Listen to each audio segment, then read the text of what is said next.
Good morning everyone, welcome to civil services study. Next test पर आ जाइए। UPPSC RO ARO के लिए प्रैक्टिस करेंगे इसमें हम करंट अफेयर्स के प्रश्नों पर। तो चलिए स्टार्ट करते हैं। इस टेस्ट सीरीज की प्लेलिस्ट का लिंक जो है वो डिस्क्रिप्शन बॉक्स में मिल जाएगा। वहाँ पर आप टेस्ट नंबर 1 से लेकर इस टेस्ट तक पहुँच सकते हो। 5 दिसंबर को एग्जाम है आरओ एआरओ का। 140 प्रश्न आएंगे जीएस में, 60 प्रश्न आएंगे हिंदी में। दोनों को मिलाकर मेरिट बनती है 200 प्रश्न। 1/3 की माइनस मार्किंग के साथ 200 अंक के हैं। तो क्वेश्चन नंबर 1 पर आ जाइए। निम्नलिखित कथनों पर विचार करेंगे। पहला स्टेटमेंट है 28 अक्टूबर 2021 को गोवा में अपतटीय गश्ती पोत आईसीजीएस सार्थक को भारतीय तटरक्षक बल में शामिल किया गया है। और जो आईसीजीएस सार्थक है उसको गोवा शिपयार्ड लिमिटेड द्वारा भारतीय तटरक्षक बल के लिए निर्मित किए जा रहे 5 अपतटीय गश्ती पोतों की श्रृंखला का वो चौथा पोत है। चौथा है, पहला है? पहला तो कब का था, चौथा ही है। ठीक है, आईसीजीएस सार्थक तो करेक्ट है। दोनों के दोनों स्टेटमेंट सी है इसका आंसर। नंबर 2 पर आ जाइए। तुशील क्या है? तुशील निम्नलिखित में से तुशील क्या है? गश्ती पोत है, लड़ाकू विमान है, इनमें से कोई नहीं, या नौ सैन्य युद्धपोत? तुशील है नौ सैन्य युद्धपोत, ऑप्शन नंबर ए। तो 28 अक्टूबर 2021 को रूस के कालिनग्राद में स्थित यांतर शिपयार्ड में आयोजित एक समारोह में P1135.6 श्रेणी के 7वें भारतीय नौसैन्य युद्धपोत का जलावरण किया गया। और इस युद्धपोत को जो नाम दिया गया है वो है तुशील, जिसका अर्थ है रक्षा कवच। नंबर 3 पर आ जाइए। निम्नलिखित में से कौन सी भारत की पहली स्वदेशी मशीन पिस्टल है? पहले भी टेस्ट सीरीज में इस पर चर्चा की गई होगी। इसका नाम रश्मि नहीं है, इसका नाम है अश्मि 9mm। तो जनवरी 2021 में भारत की पहली स्वदेशी 9mm मशीन पिस्टल बनाई गई है, जिसका नाम क्या है? अश्मि। नंबर 4 पर आ जाइए। निम्नलिखित में से भारत के पहले मानवयुक्त महासागरीय मिशन का नाम बता दीजिए। यमुना, गंगा, समुद्रयान या फिर अरब सागरीय यान? इसका नाम है समुद्रयान। ठीक है, ऑप्शन नंबर बी। और आकाश वाले का गगनयान। तो 29 अक्टूबर 2021 को चेन्नई में केंद्रीय पृथ्वी विज्ञान राज्य मंत्री द्वारा भारत के पहले मानवयुक्त महासागरीय मिशन समुद्रयान का शुभारंभ किया गया। समुद्रयान मिशन के प्रारंभ के पश्चात भारत जो है वो गहरे समुद्र में अध्ययन एवं अनुसंधान हेतु अंतर्जलीय वाहनों का परिचालन करने वाले देशों के विशिष्ट श्रेणी में शामिल हो गया है। किन किन देशों की? जैसे कि संयुक्त राज्य अमेरिका था, रूस, जापान, फ्रांस, चीन के साथ आ गया है भारत भी। नंबर 5 पर आ जाइए। निम्नलिखित कथनों पर विचार करेंगे। दो स्टेटमेंट के साथ बताइए इनमें से कौन सा करेक्ट होगा। पहला स्टेटमेंट है समुद्रयान मिशन का क्रियान्वयन राष्ट्रीय समुद्र प्रौद्योगिकी संस्थान द्वारा किया जाएगा। और यह जो मिशन है वो गहरा महासागर मिशन यानी डीप ओशियन मिशन का भाग है। क्या ये बात सत्य है? समुद्रयान मिशन जो है वो डीप ओशियन मिशन का भाग है क्या? है। करेक्ट है, दोनों के दोनों स्टेटमेंट सी है इसका आंसर। तो दोनों के दोनों करेक्ट हैं। समुद्रयान महासागरीय मिशन से पृथ्वी विज्ञान मंत्रालय को 1000 से 5500 मीटर की गहराई में स्थित जैविक संसाधनों के गहरे महासागरीय अन्वेषण में मदद मिलेगी। कौन कौन से हैं वो जैविक संसाधन? जैसे कि पॉली मेटालिक मैग्नीज नोड्यूल्स हो गए, गैस हाइड्रेट्स हो गए, हाइड्रोथर्मल सल्फाइड और कोबाल्ट परत। नंबर 6 पर आ जाइए। सेंट्रल गवर्नमेंट ने कब से, केंद्र सरकार ने कब से पेट्रोल में 20% एथेनॉल मिलाने की योजना को लागू करने की घोषणा की है?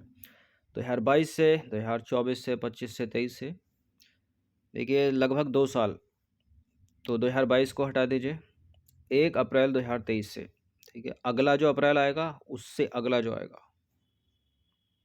तो केंद्र सरकार ने 1 अप्रैल 2023 से पेट्रोल में 20% एथेनॉल मिलाने की योजना को लागू करने की घोषणा की है।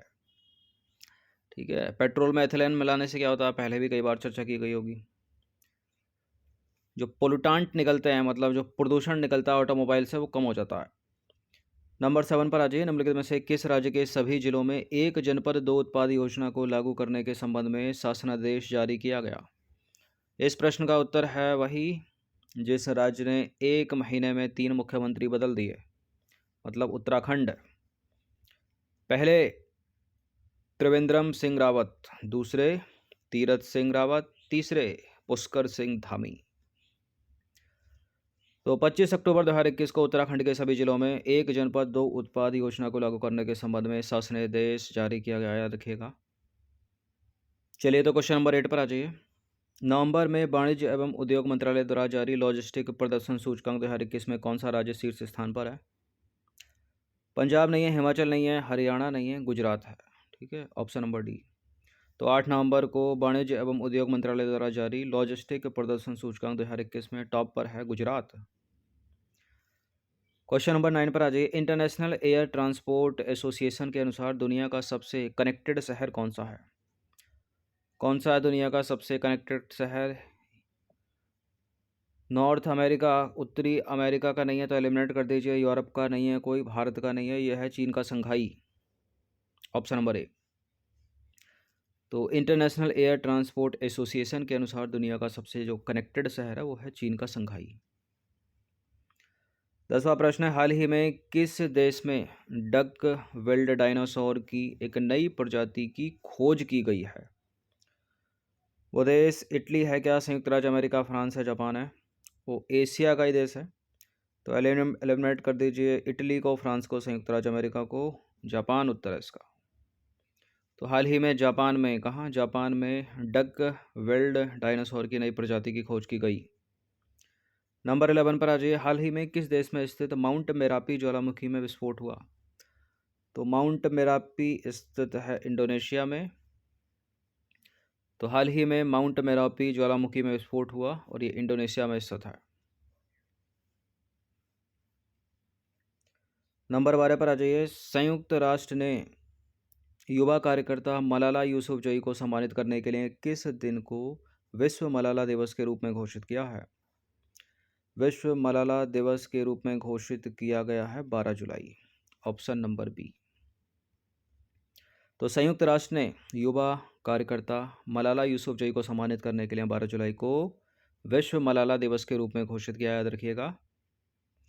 नंबर 13 पर आ जाइए। निम्नलिखित में से किस देश ने हाल ही में तुर्की के साथ अपनी सीमा पर 40 किलोमीटर लंबी दीवार का निर्माण किया है? ग्रीस ने, फ्रांस ने, ओमान ने, या इनमें से कोई नहीं? तुर्की के साथ अपनी सीमा पर 40 किलोमीटर, ठीक है, 40 किलोमीटर लंबी दीवार का निर्माण किया है। किसने किया है? ग्रीस ने। तो हाल ही में ग्रीस ने अपनी सीमा पर 40 किलोमीटर लंबी दीवार का निर्माण किया है। नंबर 14 पर आ जाइए। हाल ही में संयुक्त राष्ट्र महासभा ने किस वर्ष तक एड्स को समाप्त करने की घोषणा की है? किस वर्ष तक विश्व एड्स दिवस मनाया जाता है 1 दिसंबर को, और 2030 तक इन्होंने किया। तो हाल ही में संयुक्त राष्ट्र महासभा ने वर्ष 2030 तक एड्स को समाप्त करने की घोषणा की है, यानी आने वाले 9 वर्षों में। नंबर 15 पर आ जाइए। निम्नलिखित में से किस देश में स्थित मंगछेदु जल विद्युत परियोजना को अगस्त 2021 में प्रतिष्ठित ब्रुनेई मेडल से सम्मानित किया गया? मंगदेशु कहाँ है? पहले भी चर्चा की गई है इस पर। मंगछेदु कहाँ है? नेपाल लगाकर गलत मत कर दीजिएगा। श्रीलंका नहीं है, बांग्लादेश नहीं है, भारत का पड़ोसी देश है, वो है भूटान, जहाँ भीम यूपीआई की शुरुआत की गई। तो भूटान में स्थित मंगछेदु जल विद्युत परियोजना को अगस्त 2021 में ब्रुनेल मेडल से सम्मानित किया गया। ब्रुनेल है, ब्रुनेई है?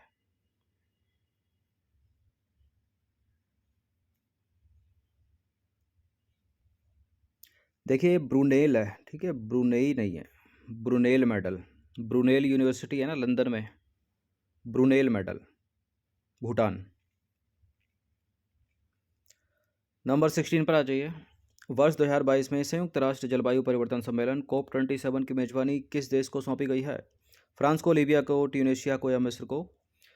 अफ्रीका का कंट्री है वो, तो फ्रांस को एलिमिनेट कर दीजिए, मिस्र है इसका उत्तर।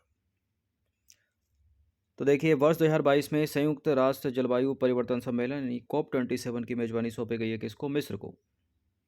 नंबर 17 पर आ जाइए। अक्टूबर 2021 में किस देश को यूरोप का सबसे गरीब देश घोषित किया गया है? Italy, France, Germany, Bosnia Herzegovina?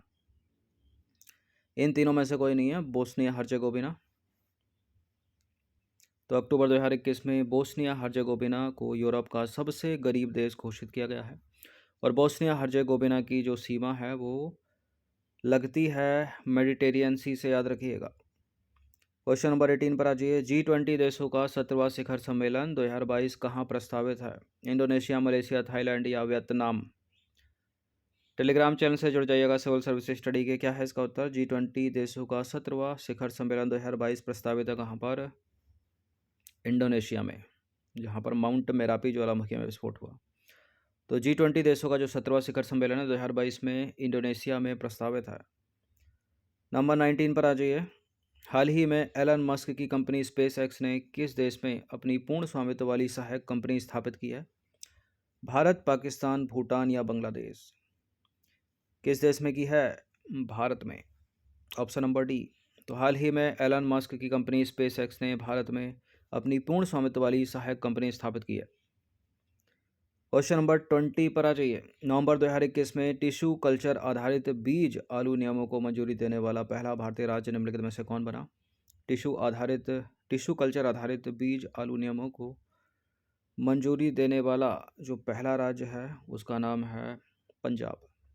तो नवंबर 2021 में टिश्यू कल्चर आधारित बीज आलू नियमों को मंजूरी प्रदान करने वाला जो पंजाब है वो पहला भारतीय राज्य है। तो करंट से रिलेटेड ये 20 प्रश्न थे, ठीक है। वो ब्रूनेल मेडल है, याद रखिएगा, ना कि ब्रुनई। इनकी प्रैक्टिस एक बार कर लीजिएगा। धन्यवाद।